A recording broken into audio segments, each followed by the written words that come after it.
Parevne, this is Patil Tunjan, and I'm coming to you this time actually from a UN buffer zone. This will be a very different video than the videos that I usually make. I'm currently in the UN buffer zone, standing in front of the Ledra Palace Hotel in Cyprus. This hotel has a huge significance because it was built in 1947, and it was kind of a very central, very vibrant hotel here in Cyprus, where not just tourists, but also locals will come here to have their weddings, use the swimming pool, restaurants inside, and it's a very big hotel. It is currently a UN site. Any type of negotiations in Cyprus that happens between the two sides will happen in this place. A lot of soldiers actually were hiding in this hotel during the war in '74. So today I'm actually on this tour with Eleni, who's a Greek Cypriot, and she will be taking us through the buffer zone. We will explore the history, the story, and she will take us to some local places, some abandoned places, and tell us behind the scenes. So I thought this was very important to do this tour and get a better understanding of the history of this country and where the division comes from, and just find out and learn a little bit more. So I hope you guys enjoy. Let's go along.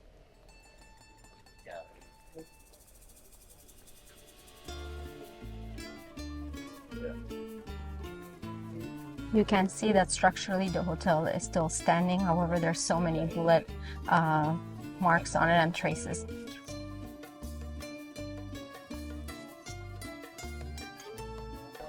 If you guys have seen the other video that I made with the walking tour where I crossed over to the other side of the Green Line to check on the Armenian quarter where Armenians used to live, and there's an Armenian church there.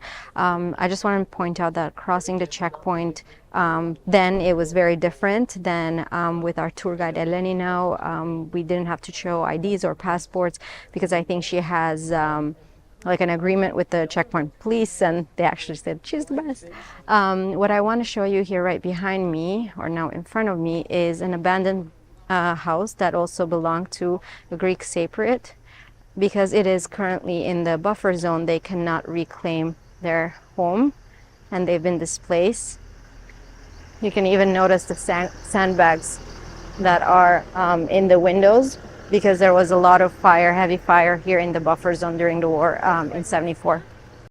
Here behind me, there's a building called Home for Cooperation, and this is again in the hub of the buffer zone. This is sponsored by the EU, and it's an event place in a way where they do poetry nights, different kind of like cultural events to bring youth from both sides together. We're still here behind me, the Ledra Palace Hotel.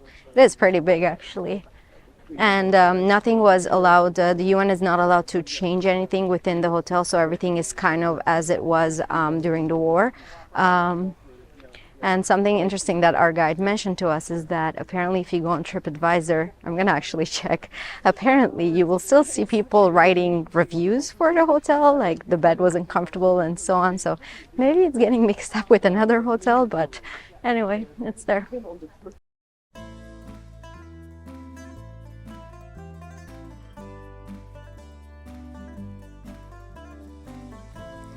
Where we're standing right now, right over there, is the Armenian quarter, which is on the other side of the Green Line.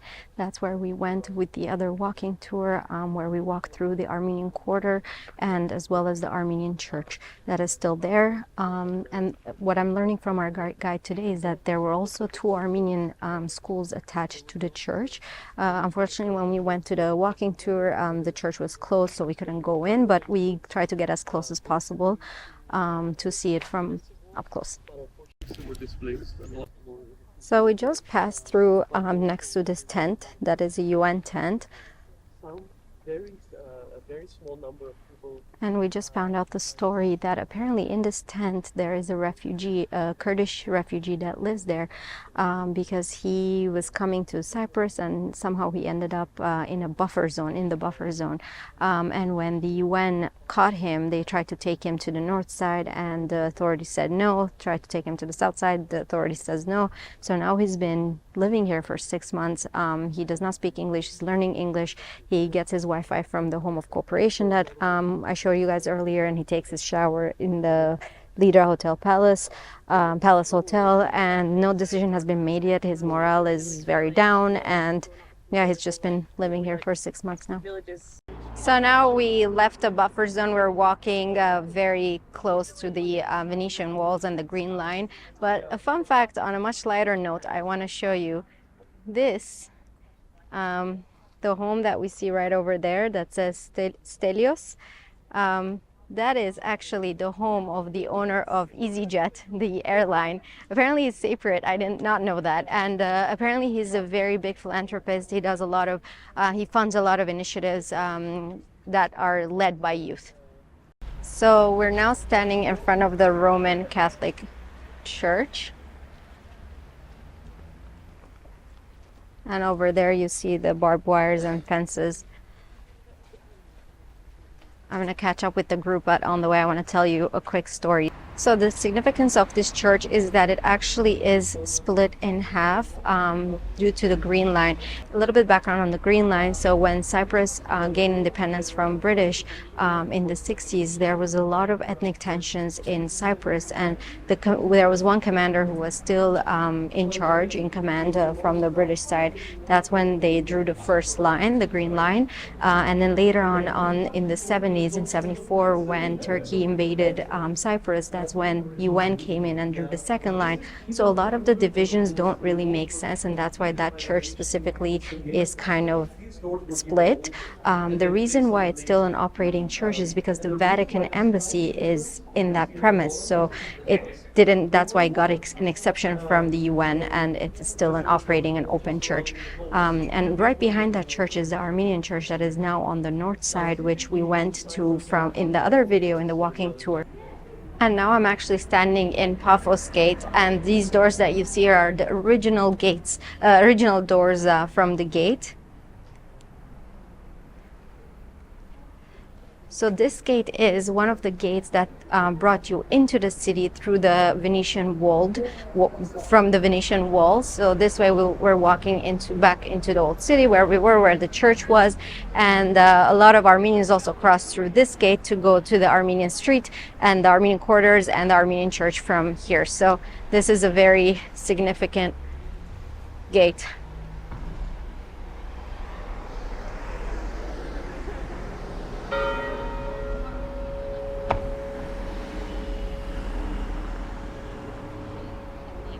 I mentioned in one of my previous videos that the flora and fauna and the nature and the climate, everything reminds me so much of Syria here. And speaking of that, these are jasmines, which we had a lot of them in both Damascus and Aleppo, and just walking here and smelling them, I'm just getting so much nostalgia. But back to the gates.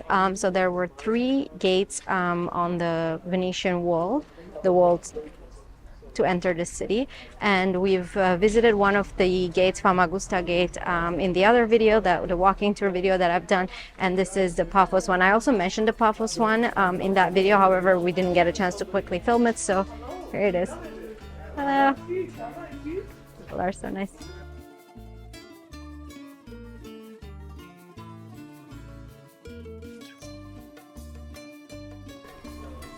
So we're now walking, we're going actually on the Green Line, but I do want to tell you the story of a man who used to live here in this house.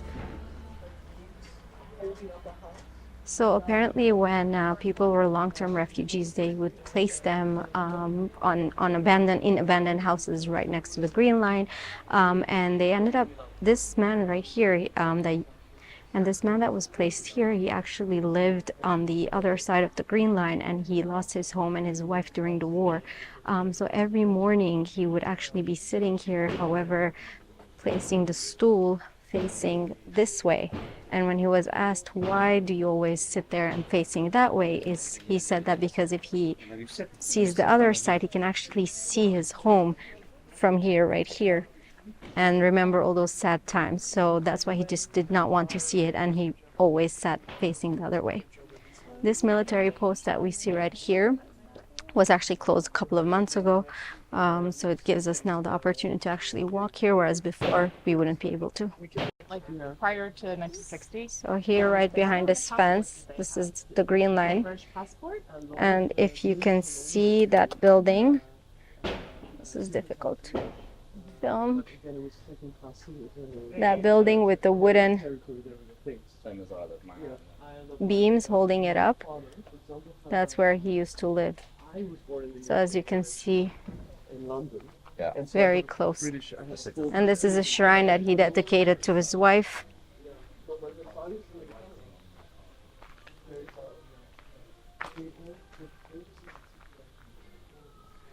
And this man actually passed away very, very recently.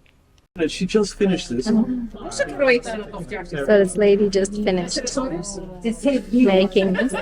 This took 4 months for Kyria Merkouri to make. 4 months. And look at the detail.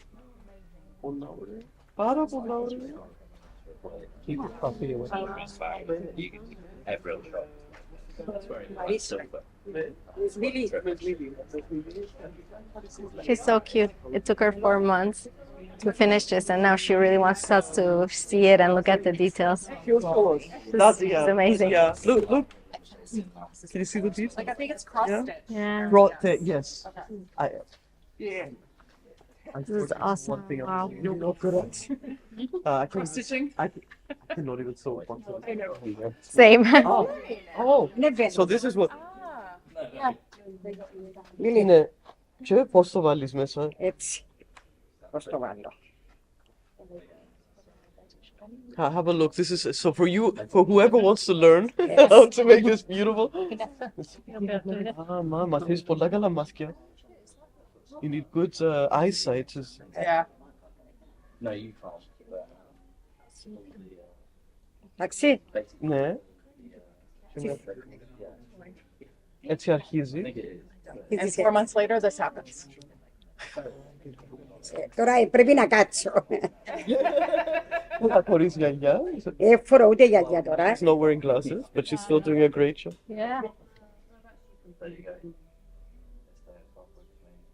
Τώρα.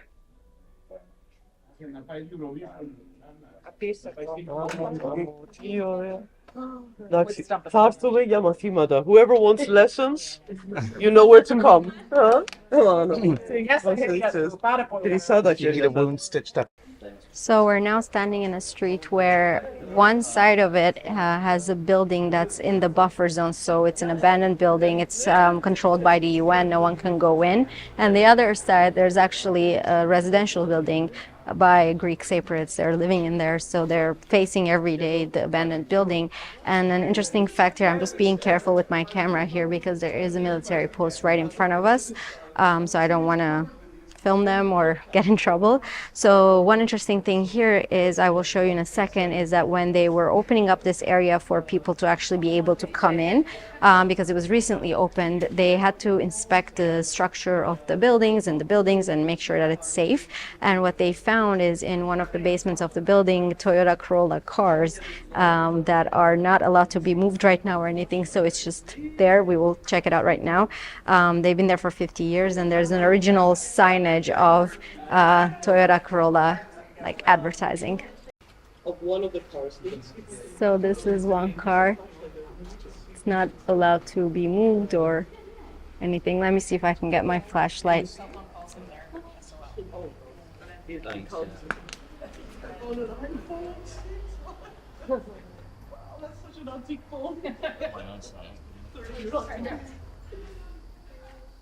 I don't know if it's helping at all. They might still be there. This is the Toyota sign.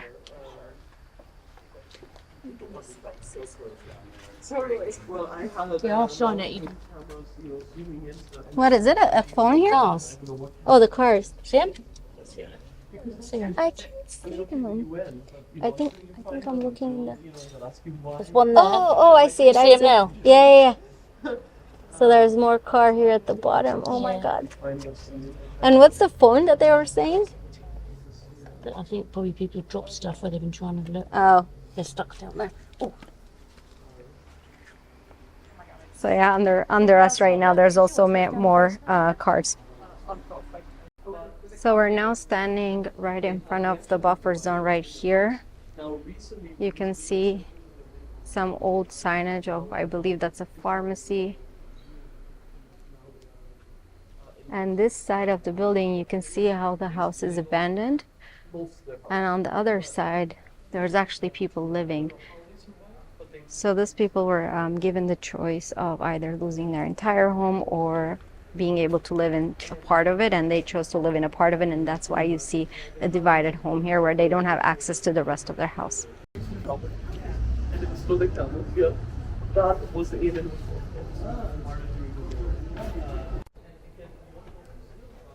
We're now standing in a street where it was also recently opened up. This was off-limit street, and as you notice, the doors, these doors that are huge, it's because this used to be a hostel where travelers would store their camels and donkeys here, and they would stay in these rooms up there. So this is the entrance to the old inn or the hostel.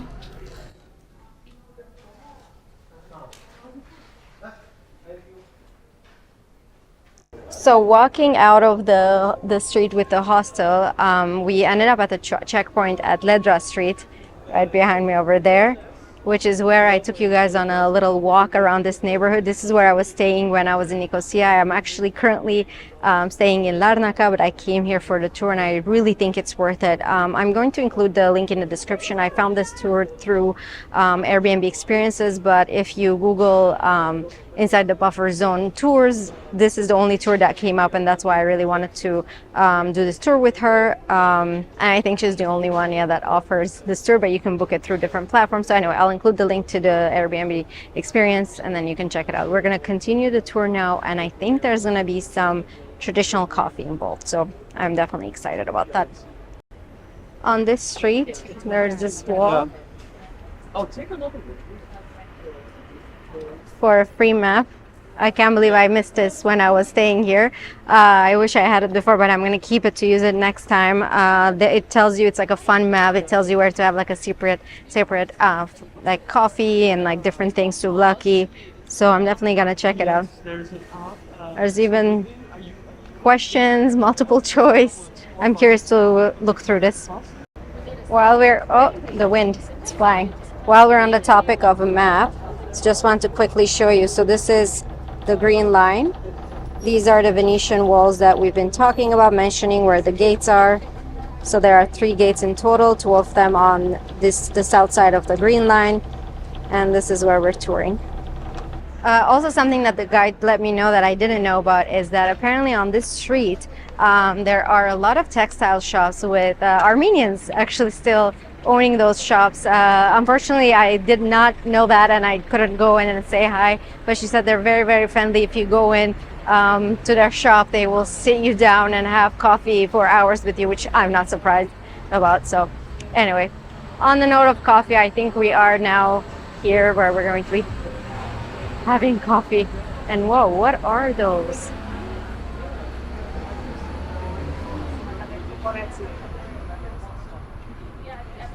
This thing is like one of my favorite dishes. The bottom. Is this barbecue? What is it? Yeah, well, it's barbecue, but the bottom thing is called kokoreτσι. It's basically all these innards that are wrapped in intestine. Oh. It's delicious. It's like shoestring fries. Fun. Learning something new every minute. This is the one we're going into to have coffee. It's called Hurricane. And apparently it's a very old coffee shop. It says since 1942. Wow. And they have coffee. And I heard something about cheesecake. Which I'm excited. And they've had even famous chefs come here, like, I don't know if any of you seen the British Bake Offs? Yeah. Old Hollywood, he was here with Mr. Nikos making cheese pie. If you go on YouTube, you'll see it. Anyway, they are known for the Cyprus, we worked in a hotel. Oh my god, we've had these cookies in Syria too. Yes, I said so. Or tea or whatever you guys like drinking.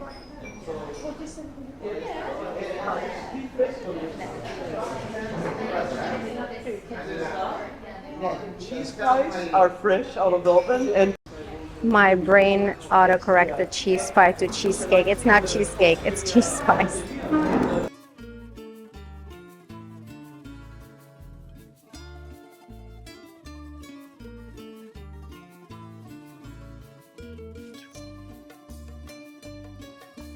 After having that delicious coffee and some sweets, we are now back on the Green Line. Right here, as you can see, this is blocked with the barbed wires, and this is an abandoned home that we'll be going into right now. As you can see, the house is also half of the house, or actually even more, is on the Green Line and the buffer zone. So this used to be a military post, and it's no longer. So the owners might actually be able to get back their house, but only a part of it, only some part of that is not in the buffer zone. So we'll be going in.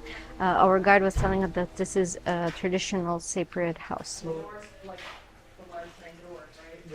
Yeah, and they just put this temporarily. But what was temporary was the stairs there were temporary because the soldiers were doing guard duty there, so they added those. They weren't originally in the house. The high ceilings are mostly. These stairs were added here when a soldier was here guarding the area, because this window looks on the buffer zone. So this would be the living room area. So this is the entrance. We walked in from here, and this would have been the living room. And then we have a secondary kitchen indoors, and the house continues to rise, and you can see it there. And believe it or not, guys, what you're looking on the right is The bedrooms would have been up there. And here you can see a divider that was put in by the soldiers, because right behind that wall is the buffer zone. I wasn't really planning on filming this, but we ran a little bit late with the tour, and I have more time now here to eat my lunch before going back to Larnaca. And the guide recommended this place. It's called Checkpoint Charlie, and the reason why it's because, I don't know if you guys can see the blue barrels behind me. We're right on the Green Line, and I thought I want to support a business that's operating next to the Green Line, because a lot of people aren't. So I wanted to support this initiative and come here, and also wanted to show you how delicious the food looks. The guy told me try the chicken souvlaki, so that's what I'm going for. Anyway, I just want to say this was a very insightful tour. I definitely recommend it. I think it's super important to learn the story of the places that you visit, and this really allowed me to do that. And I also got to know other travelers and hear their stories, and hear the guide's story and how they had to abandon their house basically overnight. They were given 5-minute notice. And I just want to say again, thanks so much for joining. I know this was a little bit of a different type of video, but I thought it was important to share with you guys. With that being said, let me try the chicken with you guys. I mean, I just saw them making it on the barbecue, so yep, it's so good. It's very similar seasoning to what we would use in Syria, so there's some salad with it too. I'm gonna go eat this. Thank you so much for watching again. Bye.